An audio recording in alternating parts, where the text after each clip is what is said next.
Morning, everybody. It's 8:27. There's not anything coming out at 8:30, so I thought I'd get a jump on this.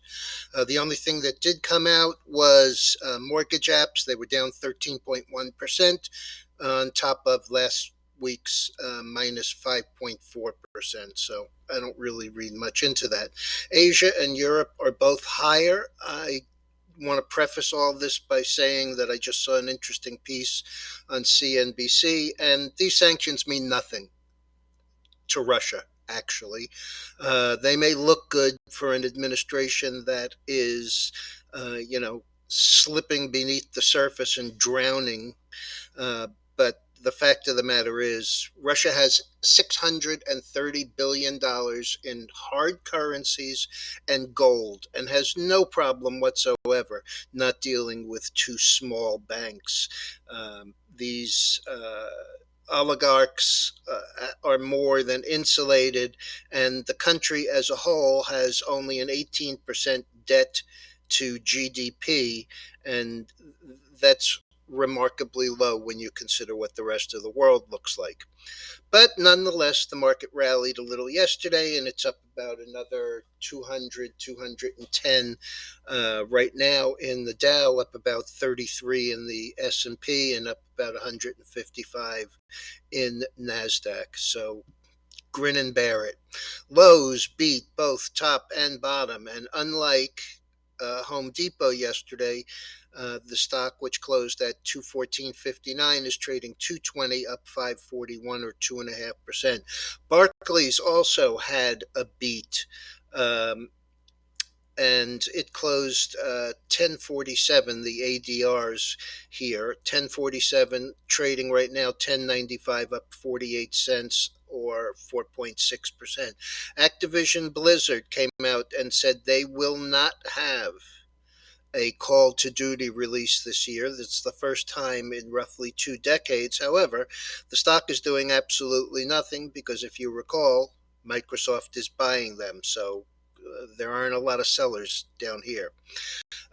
Rio Tinto, a little bit better, but some problems. Also, not really doing anything. Down 53 cents, excuse me, at 77.24. TJX beat both top and bottom line. However, the stock, which closed at 65.25, has traded as low as 59.74. Last is 60 and change, down about 4 3/4. The issue here is that same store sales don't line up with last year because many of their stores were not open. So the comparison is open only stores versus same store sales, and I guess the street doesn't like that. Stellantis, which is the old Chrysler, Fiat, etc., also beat top and bottom line. Closed 1841, also ADRs 1841. Last is 1968, up $1.27 or 7%. TENNECO, a company not dissimilar to Meritor, which was bought yesterday by Cummins Engineering, is being taken private by Apollo. The number is $20 a share, all cash. This one is a real winner. Closed 998 yesterday, trading 1993 at the high, 1955 last, up 957 or 96%. And on the downside, Mosaic missed. Mosaic is a materials and fertilizer and etc. 42 down 219 or 5%. And the disaster du jour, Kodiak Biopharma, KOD, had a failed endpoint on a phase 2 trial for what is called wet macular degeneration, causes blindness. Stock closed 50.35 yesterday, trading 13.90, down 36.50, 74%.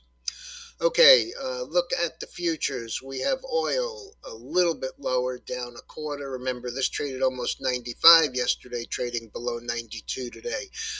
Net gas, which we're still in the second half of our UNGs with no cost. Uh, Nat gas is up about 7.5 cents, and UNG is trading around 16. We're in the 14s, and so those 89-cent options that really have no cost because of the 100% up rule are trading around $2.